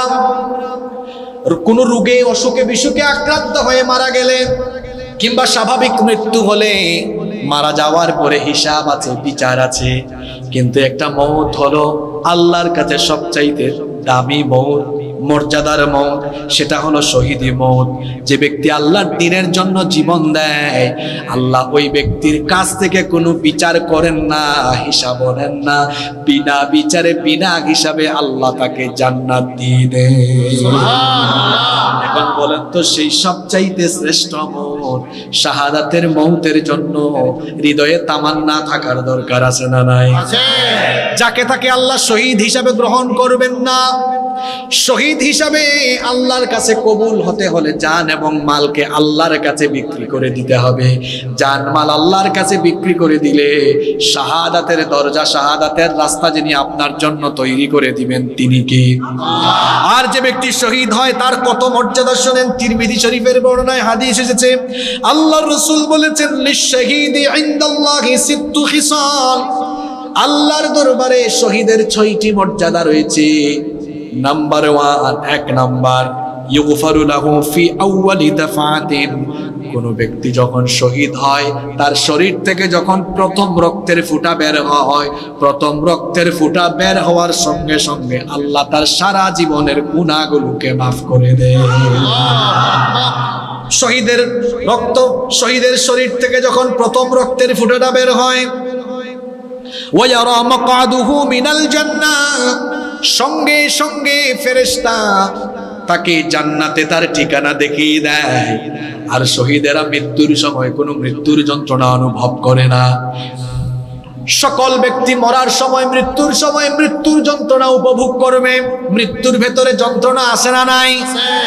অবশ্যই মৃত্যুর ভেতরে যন্ত্রণা রয়েছে, কিন্তু শহীদ তার জান যাওয়ার সময় জান্নাত দেখবে। এজন্য সে মৃত্যুর যন্ত্রণা কিরকম অনুভব করবে নবীজি বলেছেন, হাতের মধ্যে চিমটি কাটলে যেমন সামান্য ব্যথা অনুভব হয়, শহীদ মৃত্যুর সময় তার চাইতেও আরো কম ব্যথা অনুভব করে। উদাহরণ হিসাবে আমি যদি বলি, একটা দুগ্ধ শিশু দুধের জন্য যখন কান্না করে, মা এসে যখন সেই সন্তানকে কুলে নিয়ে দুধ পান করায়, বাচ্চা তখন কান্না বন্ধ করে, সে যেমন দুধ পান করতে করতে আরাম করে ঘুমিয়ে যায়। শহীদ যখন আল্লাহর পথে জীবন দেয়, তাকে মারাত্মকভাবে জখম করা হয়, এরপরেও সে মৃত্যুর কষ্ট অনুভব করে না। তার কারণ হলো সে তখন চোখের সামনে ফেরেশতার দেখানো জান্নাত যখন দেখে, জান্নাত দেখার কারণে মৃত্যুর যে যন্ত্রণা, সেই যন্ত্রণার অনুভূতি সে হারিয়ে ফেলে। সে তখন জান্নাত দেখতে দেখতে চিরতরে ঘুমিয়ে যায়। তাহলে শহীদের জন্য আল্লাহর কাছ থেকে পুরস্কার রয়েছে মোট কয়টা? 6টি। আরো জোরে বলেন কয়টা? 6টি। 1 নম্বর, শহীদের প্রথম রক্তের ফোঁটা বের হওয়ার পরেই তাকে মাফ করে দিবেন কে? জান্নাতে তার ঠিকানা দেখিয়ে দেওয়া হবে। নাম্বার 2, 2 নম্বর হলো ওয়ায়ুজারু মিন আযাবিল কবর, শহীদকে কবরের শাস্তি থেকে বাঁচায়া দেওয়া হবে। 3 নম্বর হলো ওয়ায়ামানু মিনাল ফাযাইল আকবার, শহীদদেরকে কিয়ামতের দিন ভীতি থেকে, কিয়ামতের ভয়াবহ অবস্থা থেকে নিরাপত্তা দেওয়া হবে। 4 নম্বর হলো ওয়ায়ুদাউ আলা রাসিহি তাজুল ওয়াকারিল ইয়াকুতুহু মিনহা খায়রুম মিনাদ দুনিয়া ওয়া মা ফিহা। 4 নম্বর পুরস্কার হলো শহীদদেরকে আল্লাহ তাআলা কিয়ামতের দিন ইয়াকুত পাথরের তৈরি মুকুট তাদের মাথায় আল্লাহ পরিধান করাবে। এমন মুকুট আল্লাহর হাবিব বলেছেন, খায়রুম মিনাদ দুনিয়া ওয়া মা ফিহা, যেই মুকুট দুনিয়া এবং দুনিয়ার মধ্যে যা আছে সবকিছু থেকে উত্তম হবে। সুবহানাল্লাহ। শহীদের জন্য 5 নম্বর পুরস্কার হলো ওয়ায়ুযাওয়াজু 72 যাওজাতাম মিনাল হুরিল আইন, ডাগর ডাগর চক্ষু বিশিষ্ট 72 জন হুরের সাথে শহীদের বিয়ে দেওয়া হবে। 6 এবং সর্বশেষ পুরস্কার হলো ওয়ায়ুশাফাউ ফি 70 মিন আকারিবিহি, তার আত্মীয় স্বজনের মধ্য থেকে 70 জনের জন্য সুপারিশ করার সুযোগ আল্লাহ শহীদকে দিয়ে দিবে। তাহলে বলেন তো, শহীদি মৃত্যুর মর্যাদা কম না বেশি? এজন্য আল্লাহ রসুলের সাহাবীরা শহীদ হওয়ার জন্য উদ্গ্রীব ছিলেন, পাগলপাড়া ছিলেন। শহীদ হওয়ার জন্য তারা এত পাগলপাড়া ছিলেন, তাদের জীবনের আকাঙ্ক্ষাই ছিল শাহাদাতের মৃত্যু। তার হাত তুললেই বলতেন, আল্লাহ শাহাদাতের মৃত্যু দিও। কারণ শহীদি মৃত্যুর মর্যাদা সবার থাকে কম না বেশি? এজন্য আমরা কয়েকজন সাহাবীর কাহিনী জানি, বাসর ঘরে নতুন বিবির সাথে বাসর না করে জিহাদের ময়দানে গিয়ে শহীদ হয়ে জীবন দিয়েছে। আল্লাহু আকবার। আপনি শহীদি মৃত্যুর ফিলিংস উপলব্ধি করেননি, উপলব্ধি করেছেন এটা হানজালা রাদিয়াল্লাহু, এটা উপলব্ধি করেছেন মুতার যুদ্ধের শহীদ আব্দুল্লাহ বিন রাওয়াহা। বাসর করেন নাই বউয়ের সাথে। আমরা তো বিয়ে করার পরে 2 সপ্তাহ অফিস থেকে ছুটি নেই, অফিসই করব না। এখানে কি বিকল্প ব্যবস্থা আছে নাকি? ও, মাইক আছে না? আচ্ছা, চলবে নাকি বন্ধ করে দেবেন? আমরাও শেষ দিকে আছি, শেষ ভালো, যা সব ভালো। আপনারা মোবাইলের লাইটগুলো জ্বালায় দেন, অসুবিধা নাই। কষ্ট হচ্ছে আপনাদের? সাহাবীরা শাহাদাতের মৃত্যুর মর্যাদা বুঝতেন, এজন্য নতুন বিবিকে রেখে জীবন দিয়েছেন, শহীদ হয়েছেন। সুবহানাল্লাহ পড়েন। আপনি তো বিয়ে করার পরে বাসর ঘর হয়, এরপরে আপনার 2 সপ্তাহ 3 সপ্তাহ অফিসেও যান না, ছুটি কাটান, বউয়ের সাথে সময় কাটান। আর সাহাবায়ে কেরাম শাহাদাতের তামান্না অন্তরে এমন ভাবে লালন করতেন, নতুন বিবির সাথে সময় না কাটিয়ে শহীদ হওয়ার সুযোগ এসেছে, শহীদ হওয়ার সুযোগ এসেছে, জীবনটাকে আল্লাহর পথে দিয়ে দিয়েছে। আমরা আরেকজন সাহাবীর নাম জানি, জুলাইবিব রাদিয়াল্লাহু আনহু। নামটা কি বললাম? জুলাইবিব রাদিয়াল্লাহু আনহু। চলে এসেছে, আলহামদুলিল্লাহ পড়ো। আলহামদুলিল্লাহ। যুবক ভাইয়েরা আছে না ঘুমাই গেছে? যুবক ভাইয়েরা আছে না ঘুমাই গেছেন? আপনাদের মতো একজন যুবক ছিলেন, আমি নামটা কি জানি বললাম, তবে আপনাদের মতো চেহারা সুরতে তো সুন্দর না, আপনারা তো স্মার্ট মানুষ সবাই, কত সুন্দর চেহারা আপনাদের। জুলাইবিব রাদিয়াল্লাহু আনহু অল্প বয়সী একজন তরুণ, অল্প বয়সী একজন যুবক, চেহারা ছিল, গায়ের চামড়া ছিল কুচকুচে কালো, অত্যন্ত বেটে মানুষ ছিলেন, অখ্যাত বংশের একজন মানুষ ছিলেন, খুব গরিব মানুষ ছিলেন, অসহায় মানুষ ছিলেন, কালো চামড়ার অধিকারী। এত গরিব মানুষ, তিনি থাকতেন আল্লাহ রসুলের আহলে সুফার মধ্যে। আসমান ছিল তার আসমান ছিল তার শামিয়ানা, মাটি ছিল তার বিছানা, এমনকি পানি পান করার জন্য এরকম একটা পাত্র তার কাছে ছিল না। হাদিসে এসেছে 2 হাতের অঞ্জলি ভরে কুয়া অথবা নল থেকে তিনি পানি পান করতেন। মানুষ খাবার খেয়ে উচ্ছিষ্ট ফেলে দিলে সেই উচ্ছিষ্ট তিনি খাবার হিসাবে গ্রহণ করতেন। এই রকমের একজন সাহাবী ছিলেন, যুবক মানুষ, তরুণ মানুষ, আল্লাহর নবীর সাহাবী জুলাইবিব রাদিয়াল্লাহু আনহু। আল্লাহ রসুল একদিন মসজিদে নববীতে সাহাবীদেরকে নিয়ে বসা, এমন সময় জুলাইবিব রাদিয়াল্লাহু আনহু হেঁটে যাচ্ছেন। নবীজি সাহাবীদেরকে বললেন, তোমরা কি তাকে চিনো নাকি? এত অখ্যাত বংশের মানুষ, তাকে কে আর চিনবে? সাহাবায়ে কেরাম বললেন, না, তাকে আমরা চিনি না। কিন্তু দেখেন নেতৃত্বের গুণাবলী কেমন হয়। একজন নেতা, তিনি তার সর্বনিম্ন পর্যায়ের কর্মীরও খোঁজ তিনি রাখবেন, এটাই হচ্ছে নেতৃত্বের গুণাবলী। আল্লাহ নবী বললেন, তোমরা তাকে না চিনলে কি হবে, তাকে আমি চিনি, এ হলো আমার সাহাবী জুলাইবিব। আল্লাহ নবী জুলাইবিবকে ডাকলেন, বললেন, জুলাইবিব আলা তাতাজাওয়াজ, তুমি কি বিয়ে করবে না? শুনতেছেন আপনারা?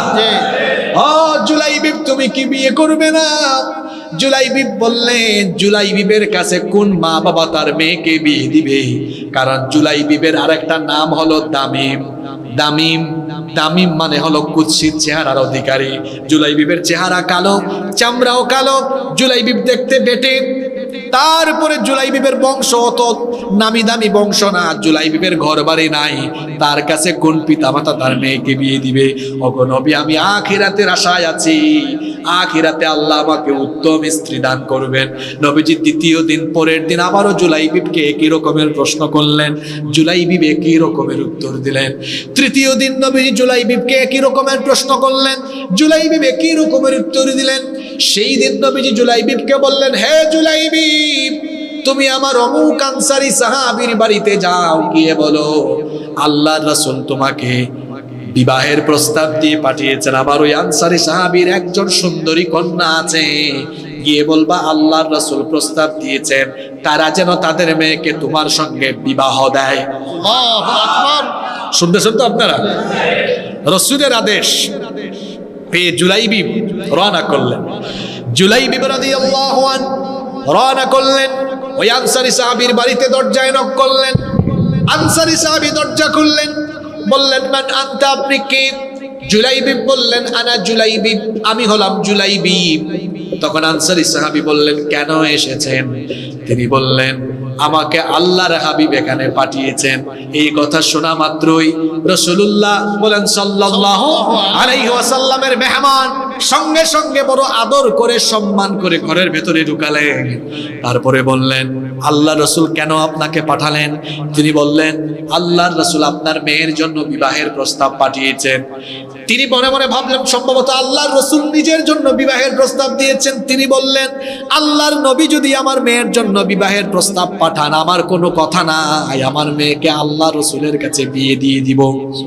তখন জুলাইবিব রাদিয়াল্লাহু আনহু বললেন, না, আল্লাহর রাসূল তার নিজের জন্য প্রস্তাব পাঠান নাই, প্রস্তাব পাঠিয়েছেন আমার সাথে বিয়ে দেওয়ার জন্য। তখন ওই সাহাবীর মন খারাপ হয়ে গেল। আনসারী সাহাবী বললেন, ঠিক আছে, আমি একটু ভিতরে যাই। সরাসরি তো হ্যাঁ না কিছুই বলা যায় না, কারণ মেহমানটা হলো রাসূলের সাল্লাল্লাহু আলাইহি ওয়াসাল্লাম। ভেতরে গেলেন, তিনি তার স্ত্রীর সাথে পরামর্শ করলেন। স্ত্রী একটু আড়াল থেকে যখন তাকে দেখলেন কুচকুচে কালো চামড়া, চেহারা সুন্দর না, বেটে মানুষ এসেছেন তার বডির মধ্যে। তার এই বদনে, ধুলোবুলি বদনে উস্কো খুস্কো চুল নিয়ে হাজির হয়েছেন। তিনি দেখে বললেন, এত কালো, এত কুৎসিত চেহারার, এত বেটে প্রকৃতির এই গরিব অসহায় ছেলের সাথে আমাদের মেয়ে, সুন্দরী মেয়েটাকে বিয়ে দিতে পারবো?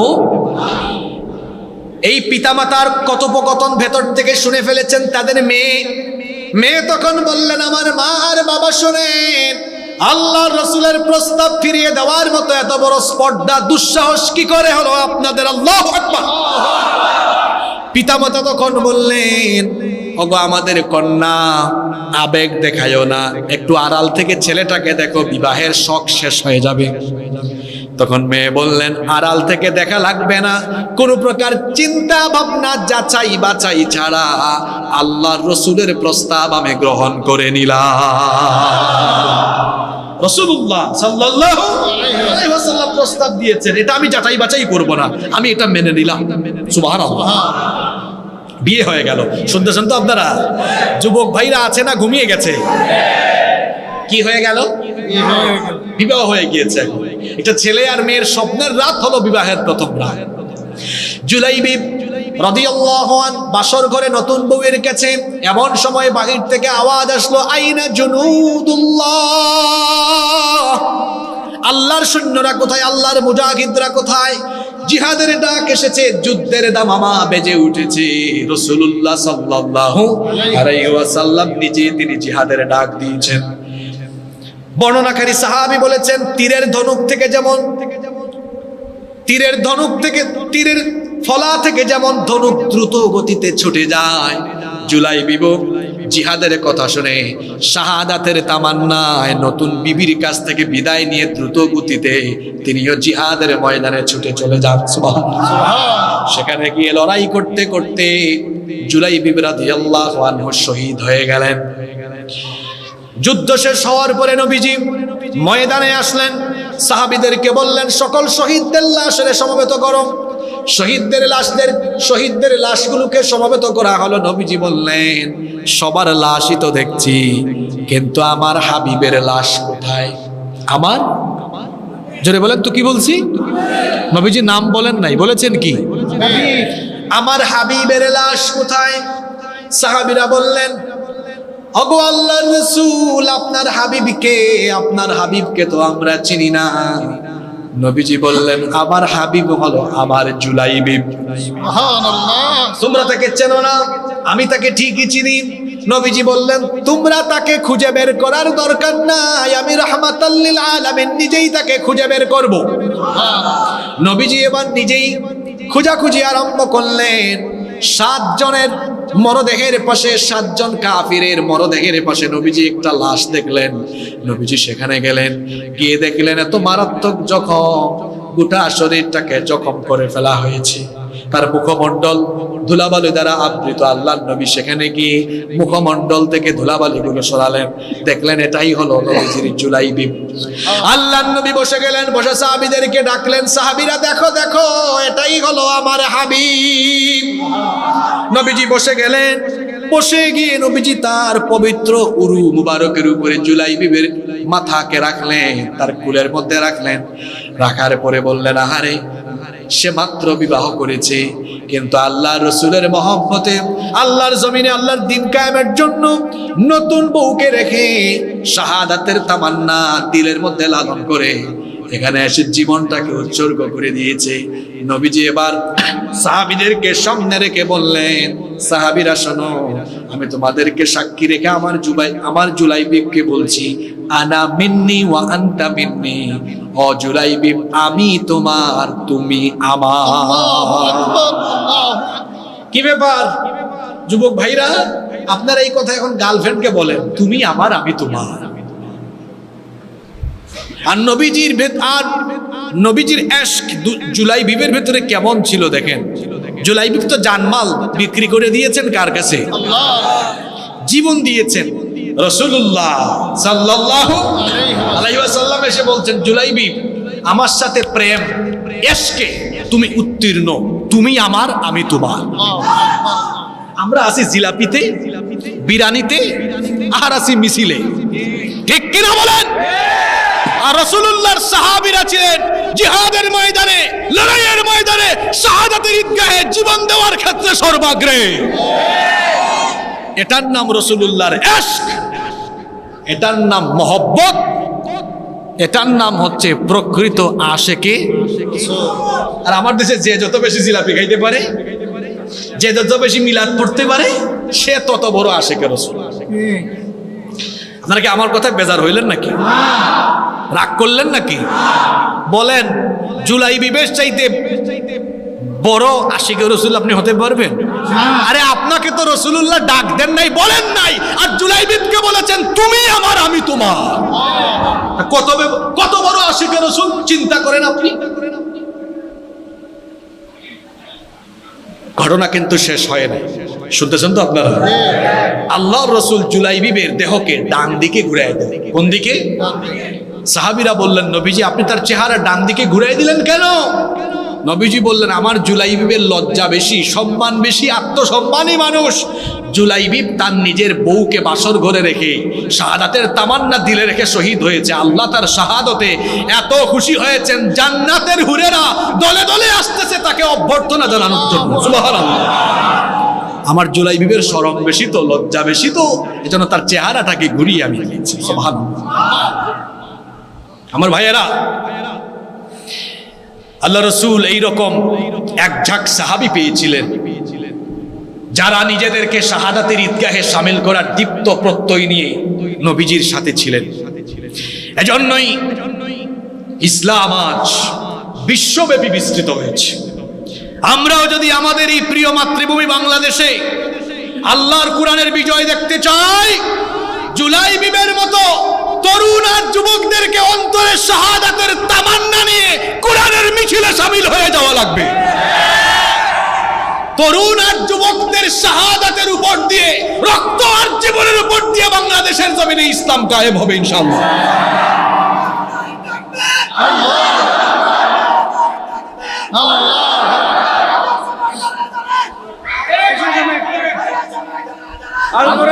নতুন তো একটু সময় লাগবে, নতুন তো এতদিন তো স্লোগান দিছে অন্য ক্যাটাগরি, এখন পরিবর্তনের দরকার আছে না নাই? আল কোরআনের আলো। আর আমি বাংলাদেশে গত 6 বছর ধরে গোটা বাংলাদেশে বলতেছি এই স্লোগান পরিবর্তন করেন। প্রথমে বলেন আল কোরআনের আলো, হৃদয় নো, আগে মানুষের হৃদয়ে হৃদয়ে জ্বালো। গত 15 বছর তো মানুষের ঘরে ঘরে কোরআনের দাওয়াত নিয়ে, ইসলামের দাওয়াত নিয়ে যাইতে পারেন না, এখন সুযোগ এসেছে ঘরে ঘরে চলে যেতে হবে। ঘরে ঘরে গিয়ে, বাড়িতে বাড়িতে, বাসায় বাসায় গিয়ে মানুষের অন্তরে কোরআনের আলো জ্বালাতে হবে। যদি মানুষের অন্তরে কোরআনের আলো জ্বালানো যায়, তাহলে এই কোরআন পাগল মানুষরাই গণবিস্ফোরণ ঘটিয়ে দেখবেন বাংলাদেশে একদিন ইসলামের বিপ্লব ঘটাবে।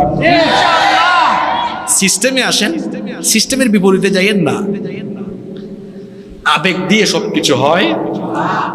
জিহাদের প্রথম স্তর কি বলে? জিহাদ মানে কি? যুদ্ধ। জিহাদ একটা প্রক্রিয়া, এই প্রক্রিয়ার প্রথম ধাপ হচ্ছে দাওয়াত। প্রথম ধাপ কি? তা আপনি কোরআনের দাওয়াত দিয়ে মানুষের অন্তরে কোরআনের নূর না ঢুকিয়ে আপনি কি কোরআনের বিপ্লব ঘটাতে পারবেন? এজন্য বলেছি, হ্যাঁ কোরআনের আলো ঘরে ঘরে জ্বালো, ঠিক আছে, কিন্তু স্লোগানটা এভাবে হবে, কোরআনের আলো হৃদয়ে হৃদয়ে, কোরআনের আলো, এরপরে ঘরে ঘরে জ্বালো, এরপরে সমাজে জ্বালো, সংসদেও, সব জায়গায় কোরআনের দরকার আছে না নাই?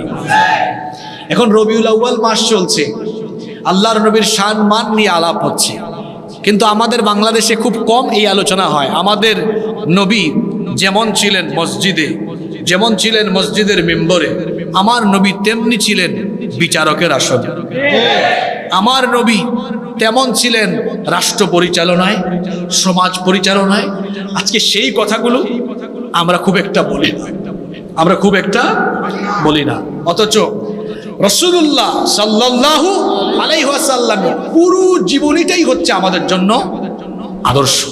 এটাকে আমরা গ্রহণ করতে পারলেই এর মধ্যেই রয়েছে সফলতা, এর মধ্যেই রয়েছে মুক্তি ইনশাআল্লাহ। তাহলে শাহাদাতের মৌতের মর্যাদা কম না বেশি? এজন্য অন্তরে শাহাদাতের তামান্না রাখার দরকার আছে না নাই? অন্তরে যদি শাহাদাতের তামান্না রাখতে পারেন, আল্লাহর নবী বলেছেন, মান সাআলাল্লাহু শাহাদাতা বিসিদকিন বাল্লাগাহুল্লাহু মানাজিলাশ শুহাদা'i ওয়া ইম্মাতা আলা ফিরাশিহি। নবীজি বলেছেন, যার অন্তরে শাহাদাতের তামান্না আছে সেই ব্যক্তি যদি শহীদ না হয়েও বিছানায় মারা যায়, শাহাদাতের তামান্না থাকার কারণে আল্লাহ তাআলা তাকে শহীদি মৃত্যুর মর্যাদা দান করে দিবে। এজন্য অন্তরে শাহাদাতের তামান্না রাখবেন তো।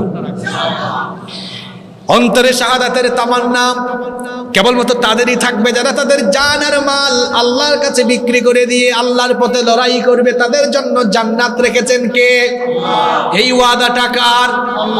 আল্লাহ এবার বলছেন ওয়াদান আলাইহি হাক্কান ফিত তাওরাতি ওয়াল ইনজিলি ওয়াল কুরআন। আল্লাহ যে এইসব মুমিনদেরকে জান্নাত দিবেন এই ওয়াদা আল্লাহ তাওরাতে করেছেন, ইনজিলে করেছেন, এখন কোরআনেও করছেন। বলেন তো আল্লাহর চাইতে ওয়াদা পূরণে আর কেউ উত্তম হতে পারে? ওয়ামান আওফা বিআহদিহি মিনাল্লাহ, আর নিজ ওয়াদা পূরণে আল্লাহর চাইতে কে আর উত্তম হতে পারে? ওয়ামান আসদাকু মিনাল্লাহি কিলা, আল্লাহর চাইতে উত্তম কথা আর কারো হতে পারে? আল্লাহ বলেছেন আল্লাহ তার ওয়াদা পূরণ করবেন। ইন্না ওয়াদাকুম ওয়াদাল হক, নিশ্চয়ই আল্লাহ তোমাদের সাথে যত ওয়াদা করেছেন সেই ওয়াদা তিনি পূরণ করবেন। সুতরাং তোমরা যারা জানমালকে আল্লাহর কাছে বিক্রি করে প্রকৃত মুমিন হতে পেরেছো, তোমরা শোনো আল্লাহ বলছেন فاستبشروا ببيعكم الذي بايعتم به। জানমাল আল্লাহর কাছে বিক্রি করে দেওয়া যে সওদা, যে কেনা বেচা উপায় তোমরা অবলম্বন করেছো, তোমরা যারা এটা বিক্রি করেছো, তোমরা আল্লাহর তরফ থেকে সুসংবাদ গ্রহণ করো। সুবহানাল্লাহ পড়তে ইচ্ছে করে না? আল্লাহ বলছেন জান এবং মাল আল্লাহর কাছে বিক্রি করে দিয়ে প্রকৃত ঈমানদার হবে যারা, জান্নাত পাবে তারা। আর এটি হলো এমন এক সফলতা, আল্লাহ বলেছেন যালিকা হুয়াল ফাউজুল আযীম, এটা হচ্ছে সবচেয়ে বড় সফলতা। এই সফলতার উপরে আর কোন সফলতা হতে পারে? আচ্ছা বলেন তো, জান্নাত পাওয়ার চাইতে বড় কোনো সফলতা আর আছে?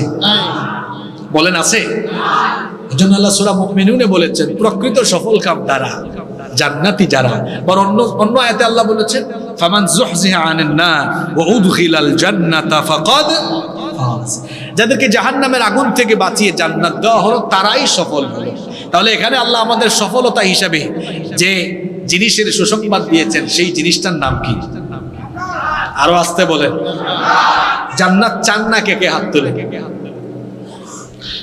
মাশাআল্লাহ, মনোযোগ আছে। তাহলে সবাই জান্নাত আমরা চাই, সবাই আমরা জান্নাত। এই জান্নাত পেতে হলে প্রকৃত মুমিন হতে হবে। আর প্রকৃত মুমিন হতে হলে জানমালকে নিজের ইচ্ছায় পরিচালনা করা যাবে না। জানমাল বিক্রি করে দিতে হবে কার কাছে? আল্লাহ। বিক্রি মানে বুঝেন তো, বিক্রি করে দিলে আপনার নিজের মতো চালাইতে পারবেন না। সব চলবে কার মতো? আপনার পরিবার চলবে কার মতো? ব্যবসা চলবে কার মতো? মিছিল হবে কার মতো? মিটিং হবে কার মতো? আন্দোলন হবে কার চাওয়া মতো?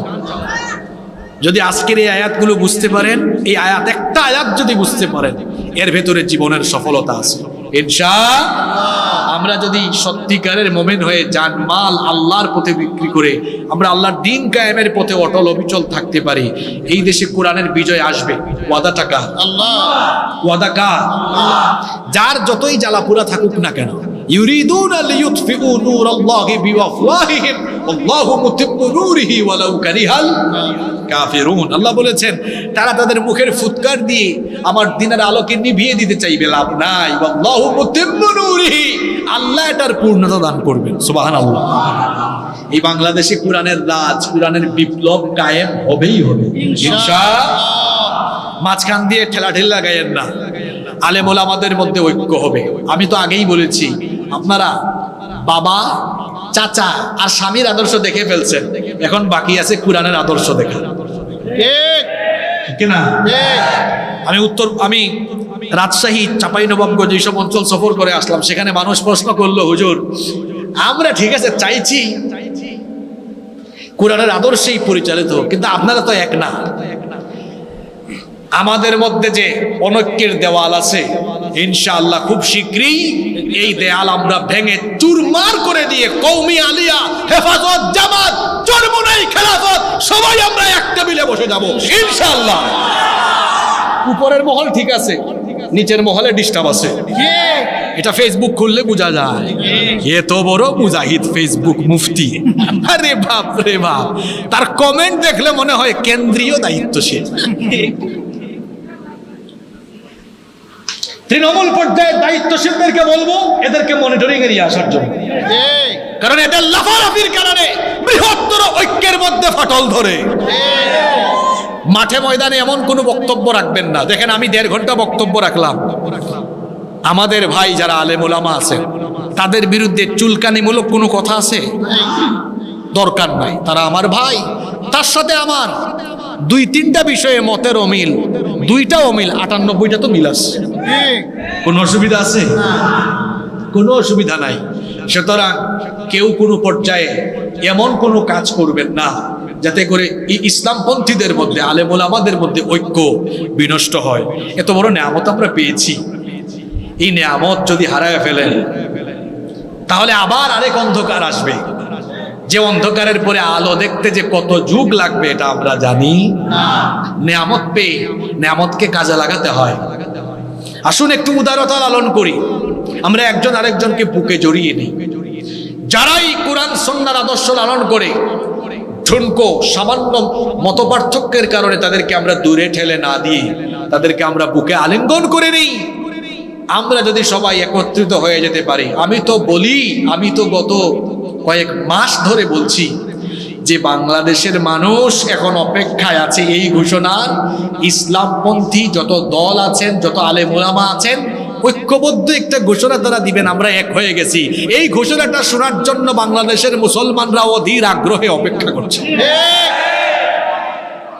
আমরা ঊর্ধ্বতন মহলের সকলকে অনুরোধ করব, মানুষের এই সেন্টিমেন্ট বোঝার চেষ্টা করুন, আর বৃহত্তর ঐক্য স্থাপন করে আপনারা যদি জনগণের সামনে আসতে পারেন, এদেশের মানুষ শুধু মুসলমান নয়, বিধর্মীরাও এখন জানে ইসলামপন্থীদের কাছে তারা নিরাপদ।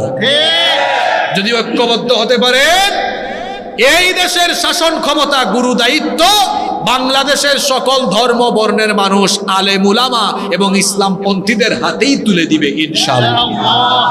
এজন্য আমাদের সকলকে ঐক্যবদ্ধ থাকতে হবে। আমরা সবাই থাকতে পারবো তো ইনশাআল্লাহ? আর নিজেদেরকে বিক্রি করে দিব কার কাছে? বিক্রি করলেন তো? তাহলে এখন থেকে চলবো আমরা আল্লাহর নির্দেশ মতো, বিধান মতো। আল্লাহ আমাদেরকে তার নির্দেশ মোতাবেক, তার বিধি মোতাবেক কোরআনের রঙে রঙিন হয়ে, কোরআনের আলোয় আলোকিত জীবন গঠন করার তৌফিক দান করেন। আমরা সবাই আমিন।